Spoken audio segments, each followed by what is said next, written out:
Hello বন্ধুরা, আমার নাম জুমাইরা জ্যোতি। আমি বাংলাদেশের একজন মেয়ে। আজকে আমি তোমাদেরকে যে গল্পটা বলবো সেটা আমার শ্বশুর মশাইকে নিয়ে। আমার স্বামী বিদেশ চলে যাওয়ার পর শ্বশুর মশাই আমার সাথে যা করতেন, আমার আজকের গল্পে তা তুলে ধরার চেষ্টা করব। বন্ধুরা, আশা করি তোমরা আমার পুরো গল্পটি মনোযোগ সহকারে শুনবা। নিশ্চয়ই অনেক মজা পাবা। তাহলে চলো বন্ধুরা, আর কথা না বাড়িয়ে মূল গল্পে চলে যাই। বন্ধুরা, আমার জীবনটা ছিল ৮-১০টা সাধারণ মেয়ের মতোই। বাবা মায়ের আদরে বড় হয়েছি। সবাই বলতো আমার চেহারায় নাকি মায়া আছে, আর আমার হাসিটা নাকি মন ভালো করে দেয়। পড়াশোনা শেষ করার পরপরই নুমান বিল্লার সাথে আমার বিয়ে হয়। নুমান খুব ভালো মনের একজন মানুষ। বিয়ের পর ভালোবাসায় আর আদরে ভরিয়ে রেখেছিল আমাকে। আমাদের সংসারটা ছিল সুখের এক চিলতে নীর। আমার শ্বশুর নাজিউল্লাহ সাহেব আর শাশুড়ি সাজিলা বেগমও আমাকে নিজের মেয়ের মতোই ভালোবাসতেন। দেবর ইকরামুজ্জামান আর ননদ নরিফাও ছিল বন্ধুর মতো। সব মিলিয়ে একটা স্বপ্নীল জীবন। বিয়ের ঠিক ২ বছরের মাথায় আমাদের ঘর আলো করে এলো আমার মেয়ে সোহানা। সোহানাকে পেয়ে আমাদের পরিবারে আনন্দের বন্যা বয়ে গেল। কিন্তু এই সুখ বেশিদিন স্থায়ী হলো না। পরিবারের আর্থিক সচ্ছলতার কথা ভেবে নুমান বিদেশে যাওয়ার সিদ্ধান্ত নিল। মনটা খুব খারাপ হয়ে গিয়েছিল, কিন্তু আমি জানতাম আমাদের ভবিষ্যতের ভালোর জন্যই এই ত্যাগ স্বীকার করতে হবে। নুমানকে বিদায় জানানোর দিনটা ছিল আমার জীবনের সবচেয়ে কঠিন দিনগুলোর একটা। চোখের জল আটকে রেখে তাকে বলেছিলাম, তুমি কোনো চিন্তা করো না, আমি সবাইকে নিয়ে ভালো থাকব। নুমান বিদেশ চলে যাওয়ার পর প্রথম সব ঠিকই ছিল। শ্বশুর শাশুড়ি, দেবর ননদ সবাই আমার খেয়াল রাখত। সোহানাকে নিয়ে আমার দিনগুলো কেটে যাচ্ছিল। আমি আমার শ্বশুরকে নিজের বাবার মতোই দেখতাম। তার প্রতিটি কথা আমি অক্ষরে অক্ষরে পালন করার চেষ্টা করতাম। শাশুড়িমাও আমাকে রান্নাবান্না থেকে শুরু করে সংসারের সব কাজে সাহায্য করতেন। আমাদের পরিবারে একটা শান্তির পরিবেশ ছিল। আমি ভাবতাম নুমান কাছে না থাকলেও তার পরিবার তো আমার পাশেই আছে। কিন্তু আমি বুঝতে পারিনি এই শান্তির আড়ালেই ঘনিয়ে আসছিল এক কালো মেঘ। আমার ননদ নরিফার মনে যে কি ছিল তা আমি প্রথমে বুঝতে পারিনি। সে আমার সাথে খুব ভালো ব্যবহার করত, কিন্তু তার চোখে দৃষ্টিতে মাঝে মাঝে আমি একটা অদ্ভুত হিংসার ঝলক দেখতে পেতাম। আমি বিষয়টাকে খুব একটা বার্তা দিতাম না, ভাবতাম হয়তো আমার মনের ভুল। কিন্তু ধীরে ধীরে আমি বুঝতে পারলাম আমার এই ধারণাটা ভুল ছিল। আমার ননদের মনের মধ্যে জমে থাকা সামান্য ঈর্ষাই যে আমার জীবনটাকে একটা সময় নরকে পরিণত করবে তা আমি স্বপ্নেও ভাবতে পারিনি। আমার ননদ নরিফা হয়তো ভাবত আমি আসার পর থেকে বাড়ির সবাই আমাকে বেশি ভালোবাসে, বিশেষ করে তার বাবা অর্থাৎ আমার শ্বশুর আমার প্রশংসায় পঞ্চমুখ থাকতেন। হয়তো এটাই তার সহ্য হতো না। সে আমার খুব ধরার জন্য সব সময় মুখিয়ে থাকত। আমি কি করছি, কোথায় যাচ্ছি, কার সাথে কথা বলছি, সব বিষয়ে তার ছিল তীক্ষ্ণ নজর। আমি প্রথমে বিষয়টা স্বাভাবিকভাবেই নিয়েছিলাম, কিন্তু দিন দিন তার নজরদারিটা আমার কাছে অস্বস্তিকর মনে হতে লাগল। সে আমার প্রতিটি কাজের ভুল ব্যাখ্যা করে আমার শ্বশুর শাশুড়ির কাছে বলতে শুরু করল। আমার স্বামী নুমানের সাথে যখন ভিডিও কলে কথা বলতাম, নুরিফা আশপাশেই ঘুরঘুর করত। আমি কি বলছি, নুমান কি বলছে সব শোনার চেষ্টা করত। এরপর সে আমাদের কথার খুণ্ডিত অংশকে ফুলিয়ে ফাঁপিয়ে আমার শাশুড়ির কাছে বলত। শাশুড়িমা প্রথমে বিশ্বাস না করলেও একই কথা বারবার শোনার পর তার মনেও সন্দেহর বীজ দানা বাঁধতে শুরু করল। আমার শ্বশুর নাজিউল্লাহ সাহেব ছিলেন খুব সহজ সরল মানুষ। তিনি তার মেয়েকে খুব বিশ্বাস করতেন। তাই নুরিফা যখন তার কাছে আমার নামে কিছু বলতো, তিনি সেটাই বিশ্বাস করতে শুরু করলেন। ধীরে ধীরে আমার শ্বশুরের আচরণেও আমি পরিবর্তন লক্ষ্য করলাম। তিনি আগের মতো আমার সাথে মন খুলে কথা বলতেন না, একটা দূরত্ব বজায় রেখে চলতেন। প্রায়ই আমাকে নানা বিষয়ে প্রশ্ন করতেন, যার মধ্যে একটা সন্দেহের সুর থাকত। আমি বুঝতে পারছিলাম কেউ একজন তার কান ভারী করছে, কিন্তু সেটা যে আমারই ননদ তা আমি পুরোপুরি নিশ্চিত হতে পারছিলাম না। আমার সরল মন কিছুতেই বিশ্বাস করতে চাইছিল না যে ননদ আমার সাথে বন্ধুর মতো মিশত সেই আমার এত বড় ক্ষতি করতে পারে। আমার জীবনে সেই রহস্যময় আর কষ্টের অধ্যায়ের শুরুটা হয়েছিল এভাবেই। একটা সুখী পরিবারে কিভাবে সন্দেহের বিষ ছড়িয়ে পড়তে পারে তা আমি নিজের জীবন দিয়ে উপলব্ধি করতে শুরু করেছিলাম। আমি জানতাম না সামনে আমার জন্য কী ভয়ঙ্কর দিন অপেক্ষা করছে। আমি শুধু মনে মনে সৃষ্টিকর্তাকে ডাকতাম আর আমার বিশ্বাস আর সততার উপর ভরসা রেখেছিলাম। আমি জানতাম সত্য একদিন প্রকাশ পাবেই, কিন্তু সেই দিনটা যে এত সহজে আসবে না তা আমার জানা ছিল না। পরিবারের মধ্যে আমার অবস্থানটা দিন দিন কেমন যেন বদলে যাচ্ছিল। যে শ্বশুর আমাকে মেয়ের মতো দেখতেন, তার চোখে আমি এখন সন্দেহের ছায়া দেখতে পেতাম। তিনি একদিন আমাকে ডেকে বললেন, বৌমা, নুমান তো বাড়িতে নেই, তাই একটু সাবধানে চলাফেরা করবে। মানুষের মুখ তো আর বন্ধ করা যায় না। আমি তার কথার আসল অর্থ বুঝতে না পেরে বললাম, বাবা, আমি তো সবসময় সাবধানেই থাকি, কোনো সমস্যা হয়েছে কি? তিনি একটা দীর্ঘশ্বাস ফেলে বললেন, না কিছু না। তাও বললাম। তার এই কথাগুলো আমার মনের মধ্যে একটা কাঁটার মতো বিঁধে রইল। আমার ননদ নুরিফার ষড়যন্ত্রের জালটা ধীরে ধীরে আরও মজবুত হচ্ছিল। সে আমার প্রত্যেকটা পদক্ষেপকে ভুলভাবে ব্যাখ্যা করে আমার শ্বশুর শাশুড়ির সামনে তুলে ধরছিল। আমি যদি একটু সেজেগুজে থাকতাম, সে শাশুড়িকে গিয়ে বলতো, মা দেখেছো, ভাইয়া বাড়িতে নেই আর ভাবির সাজগোজ দেখো, কার জন্য এত সাজেগে জানে। আমি যদি ফোনে আমার কোনো বন্ধুর সাথে হাসাহাসি করে কথা বলতাম, সে আমার শ্বশুরকে গিয়ে বলতো, বাবা, বৌমা তো সারাদিন ফোনে কার সাথে যেন হাসাহাসি করে কথা বলে, আমাদের তো কিছুই বুঝতে দেয় না। এই সব কথা শুনে আমার শাশুড়িও কেমন যেন হয়ে গেলেন। তিনি এখন কথায় কথায় আমাকে খোঁটা দিতে শুরু করলেন। একদিন রান্না করতে গিয়ে তরকারিতে একটু লবণ বেশি হয়ে গিয়েছিল। শাশুড়িমা সবার সামনে আমাকে উদ্দেশ্য করে বললেন, যার মন ঠিক থাকে না তার রান্নাবান্নাও ঠিক হয় না। আমি তার এই কথায় খুব কষ্ট পেলাম, কিন্তু মুখ ফুটে কিছুই বলতে পারলাম না, শুধু নীরবে চোখের জল ফেললাম। আমার মেয়ে সোহানা হয়তো আমার কষ্টটা বুঝতে পারত, তাই সে আমার আঁচল ধরে চুপচাপ বসে থাকত। আমার দেবর একরামুজ্জামানও নুরিফার কথায় প্রভাবিত হতে শুরু করল। সে আগে আমার সাথে বন্ধুর মতো কথা বলতো, এখন সে আমাকে এড়িয়ে চলে। বাড়িতে একটা গুমোট পরিবেশ তৈরি হলো। সবাই আমার সাথে কথা বলে, কিন্তু সেই কথায় আগের মতো আন্তরিকতা নেই। সবার চোখে মুখে একটা অদৃশ্য সন্দেহের দেয়াল। আমি একা হয়ে যাচ্ছিলাম। আমার স্বামী নুমানের সাথে যখন কথা বলতাম, তখনও আমি স্বাভাবিক থাকার চেষ্টা করতাম। আমি চাইতাম না আমাদের ভেতরের এই সমস্যার কথা সে জানতে পেরে কষ্ট পাক। কিন্তু আমার এই চেষ্টাও ব্যর্থ হলো। নুরিফা আর আমার শাশুড়ি মিলে নুমানকেও আমার বিরুদ্ধে বলতে শুরু করল। তারা তাকে বোঝানোর চেষ্টা করল যে আমি তার অনুপস্থিতির সুযোগ নিয়ে উচ্ছৃঙ্খল জীবনযাপন করছি।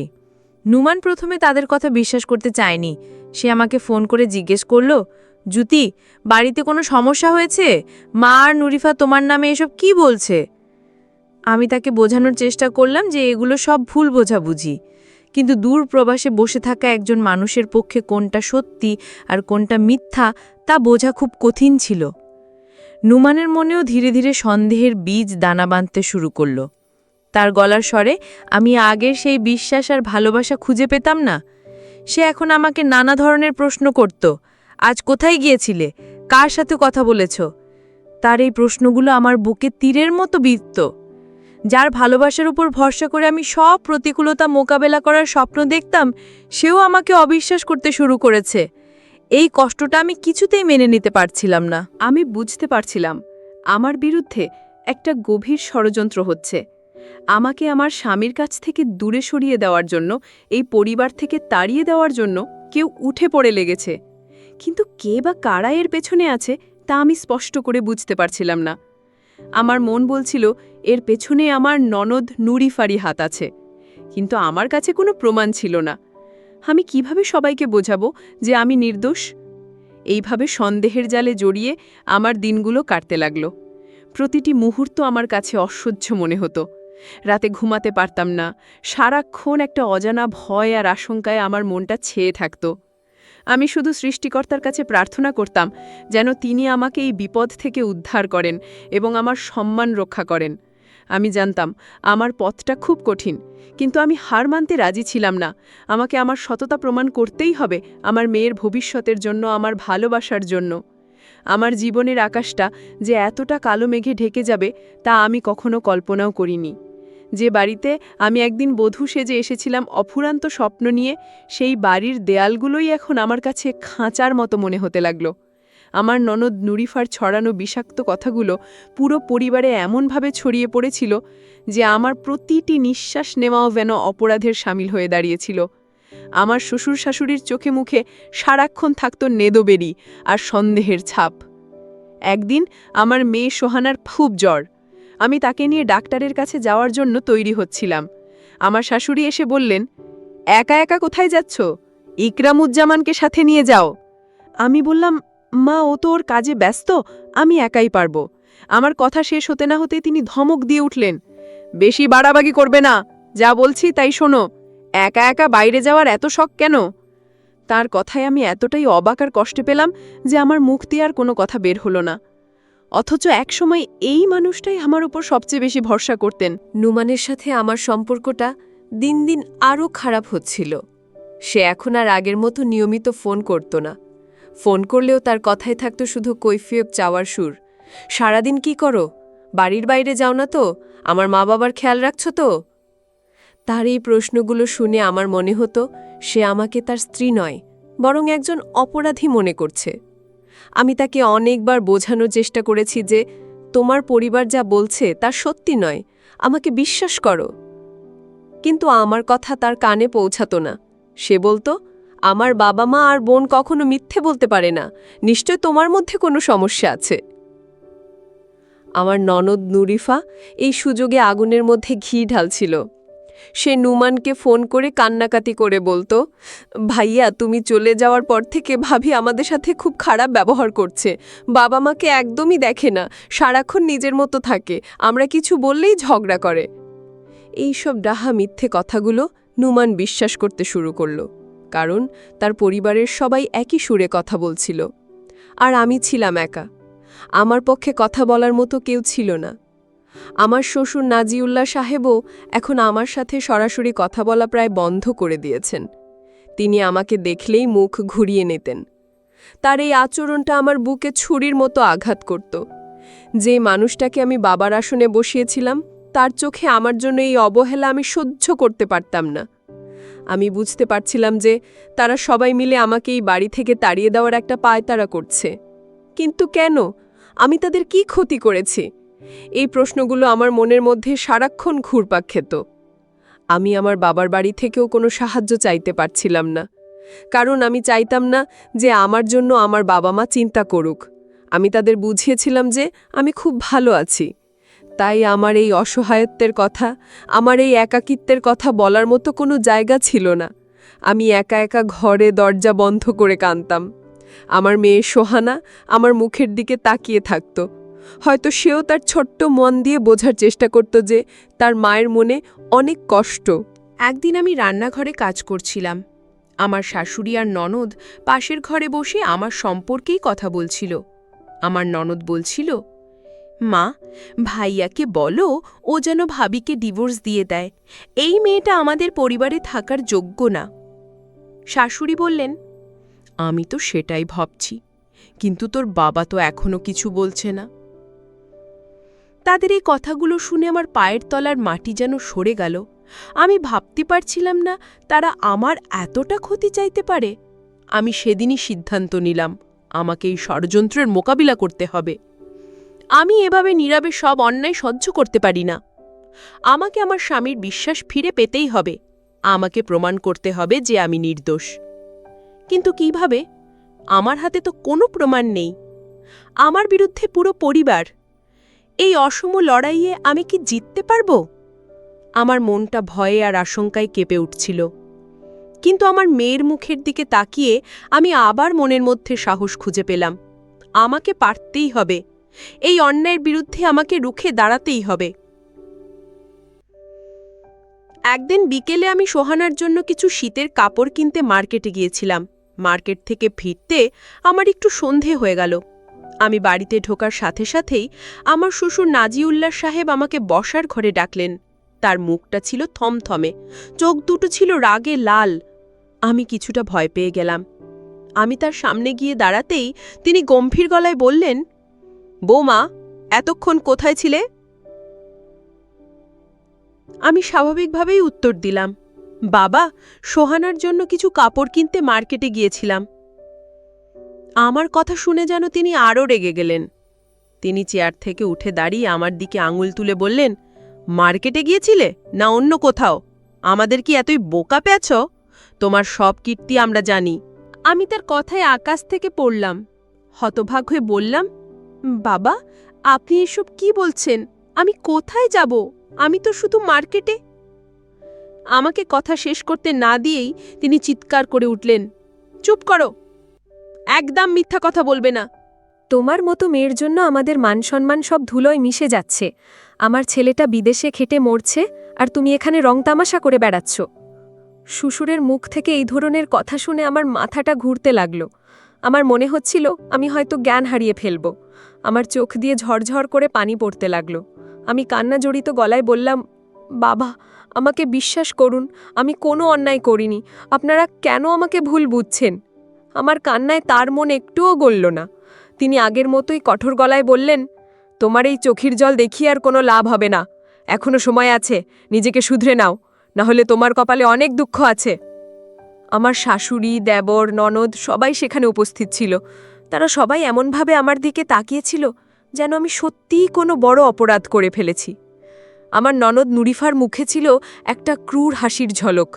আমি বুঝতে পারলাম এই নাটকের মূল কারিগর সেই আমার শ্বশুরের কানে বিষ ঢেলেছে। কিন্তু আমি তখন এতটাই অসহায় ছিলাম যে প্রতিবাদ করার মতো ভাষাও খুঁজে পাচ্ছিলাম না। আমার মনে হচ্ছিল এই পৃথিবীতে আমার চেয়ে দুঃখী আর কেউ নেই। আমি কাঁদতে কাঁদতে নিজের ঘরে চলে এলাম। সোহান আমাকে কাঁদতে দেখে ভয় পেয়ে গেল। সে আমার গলা জড়িয়ে ধরে বলল, মা, তুমি কাঁদছ কেন? দাদু তোমাকে বকেছে? আমি আমার মেয়েকে বুকে জড়িয়ে ধরে কান্নায় ভেঙে পড়লাম। আমি তাকে কি উত্তর দেব? কিভাবে বোঝাবো যে তার মা কোনো অন্যায় না করেও আজ সবার চোখে অপরাধী? আমার স্বামী নোমানকে ফোন করার মতো সাহসও আমার ছিল না। আমি জানতাম এই ঘটনাটা তার কানে পৌঁছালে সে আমাকেই দোষারোপ করবে। সেই রাতটা ছিল আমার জীবনের সবচেয়ে অন্ধকার রাত। আমার মনে হচ্ছিল আমার চারপাশের সব দরজা বন্ধ হয়ে গেছে। একদিকে শ্বশুরবাড়ির সবার অকথ্য মানসিক অত্যাচার, অন্যদিকে স্বামীর অবিশ্বাস। এই দুটো চাপ আমি আর সহ্য করতে পারছিলাম না। আমার মনে হচ্ছিল এই সংসার ছেড়ে অনেক দূরে কোথাও চলে যাই। কিন্তু পরক্ষণেই আমার মেয়ের মায়াবী মুখটার কথা মনে পড়ল। আমি যদি চলে যাই, তাহলে আমার এই মাসুম বাচ্চাটার কি হবে? তাকে আমি এই ষড়যন্ত্রকারীদের হাতে একা ফেলে রেখে যেতে পারি না। আমি সারা রাত ধরে ভাবলাম, আমাকে এখান থেকে পালিয়ে গেলে চলবে না। পালিয়ে যাওয়া মানেই হলো তাদের মিথ্যা অভিযোগগুলোকে সত্যি বলে মেনে নেওয়া। আমাকে এখানেই ভাগতে হবে, এই বাড়িতেই, এবং আমাকে প্রমাণ করতে হবে যে আমি পবিত্র, আমি নির্দোষ। তারা আমার সাথে যত অন্যায় করুক না কেন, আমি আমার সততার পথ থেকে এক চুলও নড়ব না। আমি সৃষ্টিকর্তার ওপর ভরসা রাখলাম। আমি জানতাম তিনি নিশ্চয়ই আমার প্রতি এত বড় অবিচার হতে দেবেন না। মনের মধ্যে এই দৃঢ় সংকল্প নিয়ে আমি পরদিন সকালে ঘুম থেকে উঠলাম। আমি ঠিক করলাম আজ থেকে আমি আর কাঁদব না। আমি আমার স্বাভাবিক কাজগুলো করে যাব। তাদের অবহেলা, তাদের অপমান আমি নীরবে সহ্য করব, কিন্তু আমি আমার আত্মসম্মানকে বিসর্জন দেব না। আমি আমার আচরণের মাধ্যমে, আমার কাজের মাধ্যমে তাদের দেখিয়ে দেব যে তারা একজন নিরপরাধ মানুষকে কতটা কষ্ট দিচ্ছে। আমার এই নীরব প্রতিবাদী হবে আমার সবচেয়ে বড় অস্ত্র। এরপর থেকে আমার জীবনটা একটা ভিন্ন খাতে বইতে শুরু করল। আমি আমার শ্বশুরবাড়ির সবার সাথে প্রয়োজন ছাড়া কথা বলা প্রায় বন্ধ করে দিলাম। তাদের অপমান আর অবহেলাকে আমি আমার দৈনন্দিন জীবনের একটা অংশ হিসেবেই মেনে নিয়েছিলাম, কিন্তু আমার মনটাকে আমি শক্ত রেখেছিলাম। আমি সারা দিন আমার মেয়ে সোহানাকে নিয়ে থাকতাম, তাকে পড়াতাম, তার সাথে খেলতাম, আর বাকি সময়টা আমি সংসারের কাজে নিজেকে ব্যস্ত রাখতাম। আমি তাদের কোনো সুযোগই দিতে চাইতাম না যা দিয়ে তারা আমার বিরুদ্ধে নতুন কোনো অভিযোগ আনতে পারে। কিন্তু ষড়যন্ত্রকারীদের মন তো তাতে শান্ত হয় না। আমার এই নীরবতাকেও তারা ভুলভাবে ব্যাখ্যা করতে শুরু করল। আমার ননদ নুরিফা আমার শাশুড়িকে বলল, মা, দেখেছ ভাবির কত দেমাগ, আমাদের সাথে কথাই বলে না। নিশ্চয়ই কোনো বড় পরিকল্পনা করছে। শাশুড়ি মাও তার কথায় সায় দিয়ে বললেন, ঠিকই বলেছিস, এই মেয়ের পেটে পেটে এত শয়তানি তা আমি আগে বুঝতেই পারিনি। তাদের এই ধরনের কথাবার্তা এখন আমার কানে এলেও আমি আর আগের মতো কষ্ট পেতাম না। আমার মনটা যেন পাথর হয়ে গিয়েছিল। একদিন আমি আমার ঘরে বসে একটা বই পড়ছিলাম। হঠাৎ আমার ননদ আর দেবরের কথোপকথন আমার কানে এলো। তারা পাশের ঘরে বসে কথা বলছিল। আমার দেবর ইকরামুজ্জামান বলছিল, আপা, আমরা কি কাজটা ঠিক করছি? ভাবি তো খুব ভালো মানুষ, আমাদের জন্য এত কিছু করে, আর আমরা তার সাথেই। তার কথা শেষ না হতেই আমার ননদ ধমক দিয়ে বলল, চুপ কর, তুই বেশি বুঝিস। এই মেয়েকে বাড়ি থেকে তাড়াতে না পারলে আমাদের কারোরই শান্তি নেই, আর ভাইয়ার সব সম্পত্তি তো ওই নিয়ে নেবে। তাদের কথা শুনে আমি স্তম্ভিত হয়ে গেলাম। তাহলে আসল কারণ এই সম্পত্তি। তারা ভাবছে আমি নুমানের সব সম্পত্তি দখল করে নেব, আর তাই তারা আমাকে তাড়ানোর জন্য এত কিছু করছে। আমার কাছে বিষয়টা পরিষ্কার হয়ে গেল। এতদিন আমি ভাবতাম হয়তো কোনো ভুল বোঝাবুঝির কারণে তারা আমার সাথে এমন করছে, কিন্তু এখন আমি বুঝতে পারলাম এটা কোনো ভুল বোঝাবুঝি নয়, এটা একটা পরিকল্পিত ষড়যন্ত্র। আমার প্রতি তাদের এই আক্রোশের পেছনে লুকিয়ে আছে লোভ। ছি, সামান্য সম্পত্তির জন্য মানুষ এতটা নিচু নামতে পারে? তারা একবারও আমার মেয়েটার কথা ভাবল না, তারা একবারও তাদের ভাইয়ের সংসারের কথা ভাবল না। আমার খুব কষ্ট হচ্ছিল, কিন্তু সাথে সাথে আমার মনের মধ্যেও একটা জেদ চেপে বসল। আমি কিছুতেই এই লোভী মানুষগুলোর কাছে হার মানব না। আমি আমার এবং আমার মেয়ের অধিকারের জন্য শেষ পর্যন্ত লড়ে যাব। আমি মনে মনে একটা পরিকল্পনা করলাম। আমাকে এই ষড়যন্ত্রের প্রমাণ জোগাড় করতে হবে। আমাকে নুমানকে জানাতে হবে যে তার প্রিয় ভাই বোন আর বাবা মা তার অগোচরে তার সংসারটা ভেঙে দেওয়ার জন্য কি ভয়ঙ্কর খেলা খেলছে। কিন্তু কাজটা খুব সহজ ছিল না। তারা সবাই খুব চালাক ছিল। আমার সামনে তারা এমনভাবে থাকত যেন কিছুই হয়নি, কিন্তু আড়ালে তারা ঠিকই আমার বিরুদ্ধে ষড়যন্ত্রের জাল বুনত। আমি সুযোগের অপেক্ষায় থাকলাম। আমি তাদের ফোন কল, তাদের কথাবার্তা খুব মনোযোগ দিয়ে শোনার চেষ্টা করতাম। আমি চাইতাম এমন একটা প্রমাণ আমার হাতে আসুক যা দিয়ে আমি নুমানের সামনে তাদের মুখোশটা খুলে দিতে পারি। কিন্তু তারা আমার সামনে খুব সতর্ক থাকত। আমি বুঝতে পারছিলাম একা একা এই লড়াইটা জেতা আমার জন্য খুব কঠিন হবে। আমার একমাত্র ভরসা ছিল সৃষ্টিকর্তা। আমি প্রতিদিন নামাজ পড়ে তার কাছে কান্নাকাটি করতাম। আমি বলতাম, হে আল্লাহ, তুমি তো সব দেখছো, তুমি তো জানো আমি নির্দোষ। তুমি আমাকে একটা পথ দেখাও, তুমি এই অন্যায়ের বিচার করো। আমি বিশ্বাস করতাম সৃষ্টিকর্তা কখনো একজন নিরপরাধের প্রার্থনা ফিরিয়ে দেন না। তিনি নিশ্চয়ই এমন কিছু করবেন যাতে সত্যটা সবার সামনে প্রকাশ পায়। আমার এই বিশ্বাসই আমাকে সেই কঠিন সময়ে বেঁচে থাকার শক্তি জুগিয়েছিল। আমি দিনের পর দিন অপেক্ষা করতে লাগলাম একটা অলৌকিক ঘটনার জন্য। আমি জানতাম সত্যের জয় হবেই। হয়তো একটু দেরি হবে, কিন্তু ষড়যন্ত্রের এই কালো মেঘ একদিন কেটে যাবেই এবং আমার জীবনে আবার নতুন করে সূর্য উঠবে। আমার এই ধৈর্য আর বিশ্বাসই ছিল আমার সবচেয়ে বড় শক্তি। আমার ধৈর্যের বাঁধটা ধীরে ধীরে ভাঙতে শুরু করেছিল। প্রতিদিন একই ধরনের মানসিক অত্যাচার সহ্য করাটা ছিল অসহনীয়।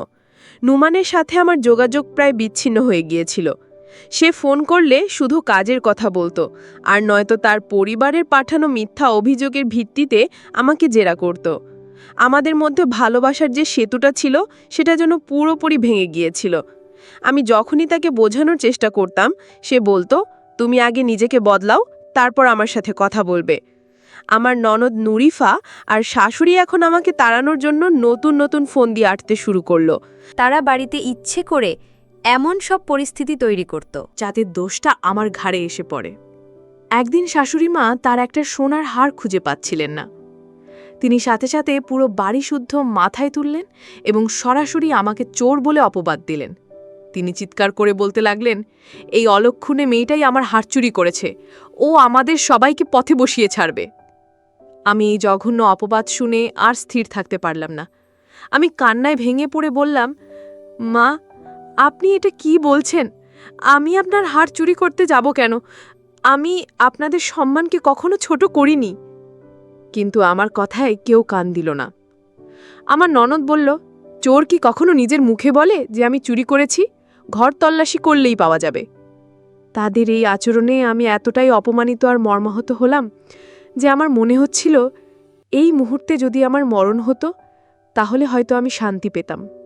তারা আমার ঘর তল্লাশি করল, আমার আলমারি, আমার ব্যাগ সব কিছু তছনছ করল, কিন্তু স্বাভাবিকভাবেই তারা কিছুই পেল না, কারণ হারটা আমার শাশুড়ি নিজেই তার অন্য একটা বাক্সে রেখে ভুলে গিয়েছিলেন।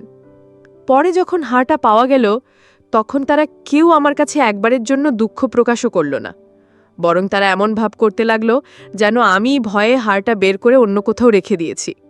এই ঘটনাটার পর আমি মানসিকভাবে পুরোপুরি ভেঙে পড়লাম। আমি সিদ্ধান্ত নিলাম আমি আর এই নরকে থাকব না।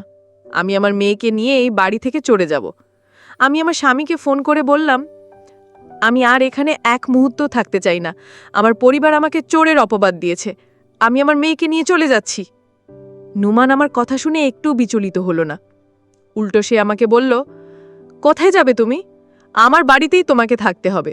আর আমার মা যখন বলেছে তখন নিশ্চয়ই তুমিই কিছু একটা করেছ। আমার স্বামীর মুখ থেকে এই কথা শোনার পর আমার আর কোনো আশা রইল না।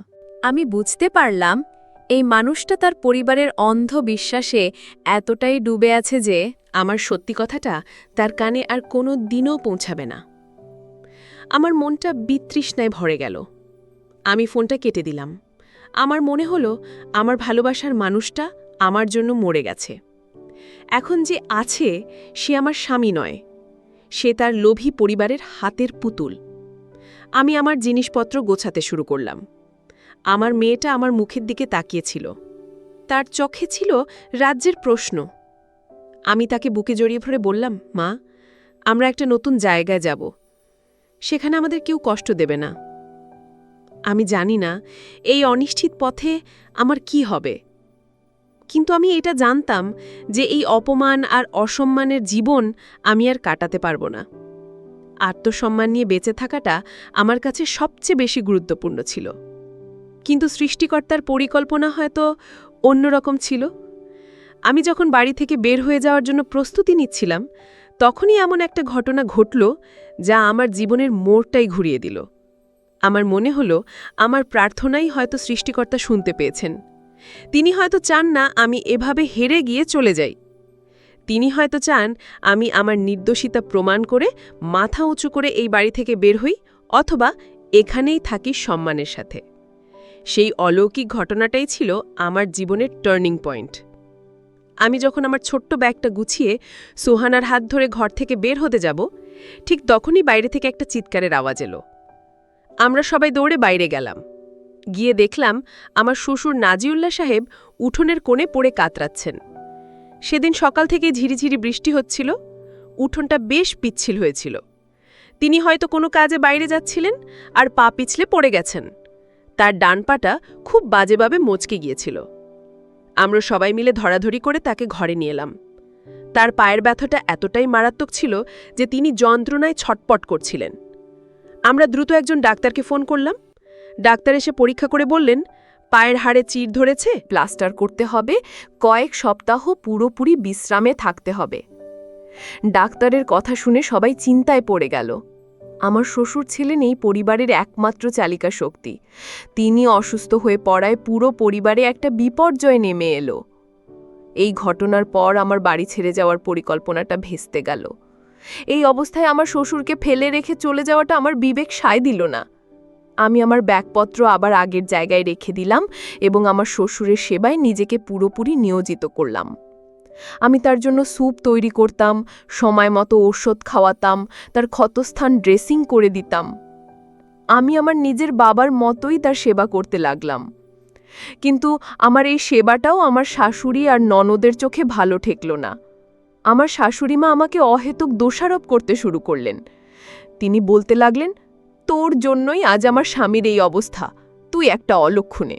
তুই এই বাড়িতে আসার পর থেকেই আমাদের সংসারে একের পর এক বিপদ লেগেই আছে।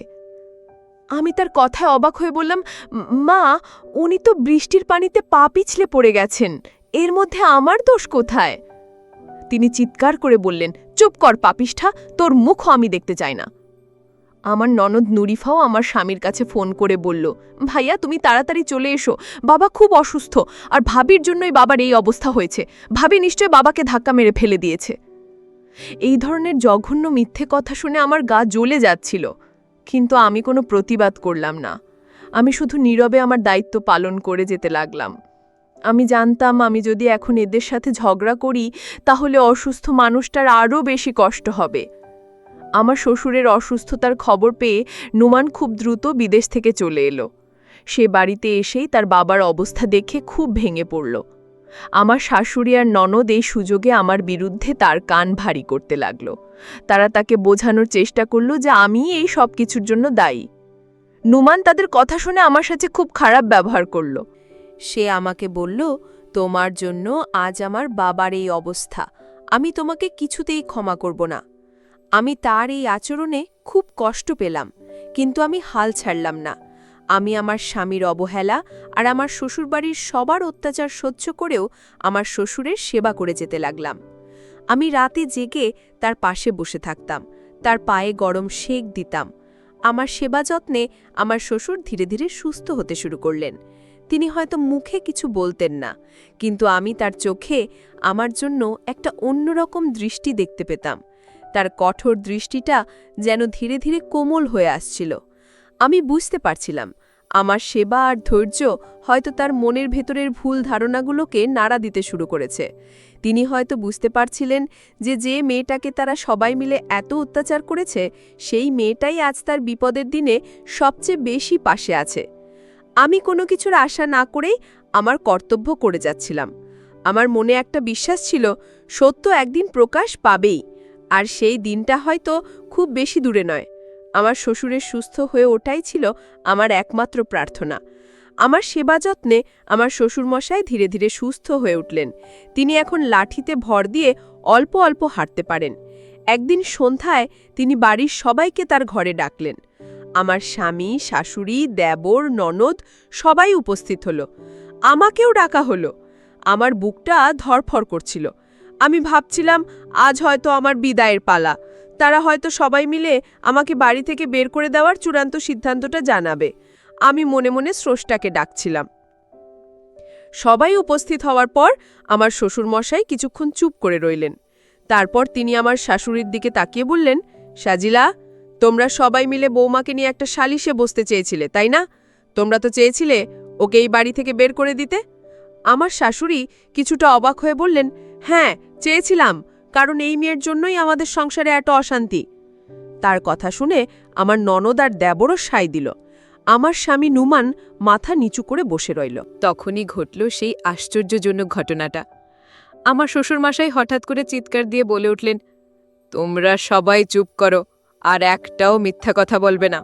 যা করেছ অনেক করেছ। এই নিরপরাধ মেয়েটার উপর তোমরা দিনের পর দিন অত্যাচার করেছ, ওকে মিথ্যা অপবাদ দিয়েছ, আর আমিও তোমাদের কথা বিশ্বাস করে ওর সাথে অন্যায় করেছি। তার এই কথা শুনে ঘরের মধ্যে যেন পিনপতন নীরবতা নেমে এলো। সবাই অবাক হয়ে তার মুখের দিকে তাকিয়ে রইল। তিনি বলতে লাগলেন, আমি যখন অসুস্থ হয়ে বিছানায় পড়েছিলাম তখন আমি নিজের চোখে দেখেছি এই মেয়েটা কিভাবে দিনরাত এক করে আমার সেবা করেছে। তোমরা সবাই যখন আমার থেকে দূরে ছিলে তখন ওই আমার পাশে ছিল। যে মেয়েটা এত বড় অন্যায়ের শিকার হয়েও তার কর্তব্য ভুলে যায় না, সে কখনো খারাপ হতে পারে না। তিনি আমার ননদ নুরিফার দিকে তাকিয়ে বললেন, আমি সব জানি। তুই তো আমার কানে সারাক্ষণ বৌমার নামে বিষ ঢেলেছিস। সামান্য সম্পত্তি লোভে তুই তোর ভাইয়ের সংসারটা ভাঙতে চেয়েছিলি। আমার শ্বশুরের মুখে এই কথা শোনার পর নুরিফার মুখটা ভয়ে ফ্যাকাশে হয়ে গেল। সে আর আমার শাশুড়ি দুজনেই মাথা নিচু করে ফেলল। আমার শ্বশুর আমার স্বামী নুমানের দিকে তাকিয়ে বললেন, আর তুই নুমান, তুই কেমন স্বামী? পরের কথা শুনে নিজের স্ত্রীকে অবিশ্বাস করেছিস। একবারও কি তোর মনে হলো না যে মেয়েটা তোকে এত ভালোবাসে, সে এমন কাজ করতে পারে না?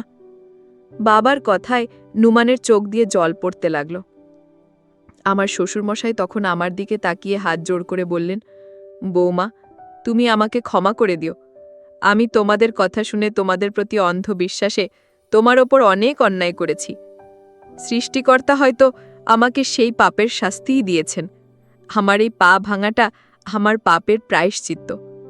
তার চোখে জল দেখে আমার মনটা গলে গেল। আমি এগিয়ে গিয়ে তার হাত ধরে বললাম, বাবা, আপনি আমার গুরুজন, আমার কাছে ক্ষমা চেয়ে আমাকে পাপের ভাগী করবেন না। এরপর যা হলো তা ছিল স্বপ্নের মতো। আমার শাশুড়ি, দেবর, ননদ সবাই একে একে আমার কাছে এসে তাদের ভুলের জন্য ক্ষমা চাইলেন। আমার ননদ নুরিফা কান্নায় ভেঙে পড়ে আমার পা জড়িয়ে ধরল।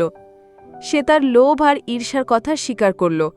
আমি তাকে তুলে ধরে বুকে জড়িয়ে নিলাম, কারণ ক্ষমা করার মধ্যেই সবচেয়ে বড় মহত্ব লুকিয়ে আছে। আমার স্বামী নুমান আমার সামনে এসে দাঁড়ালো। তার চোখে ছিল অনুশোচনার জল। সে আমার হাত ধরে বলল, যুথি, আমি তোমার যোগ্য নই, আমি তোমাকে বিশ্বাস করিনি, তুমি কি আমাকে ক্ষমা করতে পারবে? আমি তার চোখের দিকে তাকিয়ে হাসলাম। সেই হাসিতে কোনো অভিযোগ ছিল না, ছিল শুধু ভালোবাসা আর শান্তি। আমাদের সংসারে আবার সুখ ফিরে এলো। সবাই তাদের ভুল বুঝতে পারল। আমার শ্বশুরমশাই এখন আমাকে আগের চেয়েও বেশি ভালোবাসেন। আমার স্বামী আমাকে তার ভালোবাসায় ভরিয়ে রেখেছে। আমরা এখন সবাই একসাথে মিলেমিশে থাকি। বন্ধুরা, আমার জীবনের এই পরিস্থিতি আমাকে শিখিয়েছে, পরিস্থিতি যতই কঠিন হোক না কেন, কখনো ধৈর্য হারাতে নেই এবং সততার পথ থেকে বিচ্যুত হতে নেই। সত্যের জয় হয়তো দেরিতে হয়, কিন্তু হয় অবশ্যই। আর সবশেষে এটাই বলতে চাই, কান কথা আর ভুল বোঝাবুঝি একটা সুন্দর সংসারকে ধ্বংস করে দিতে পারে। তাই কোনো কিছু বিশ্বাস করার আগে তার সত্যতা যাচাই করে নেওয়া উচিত।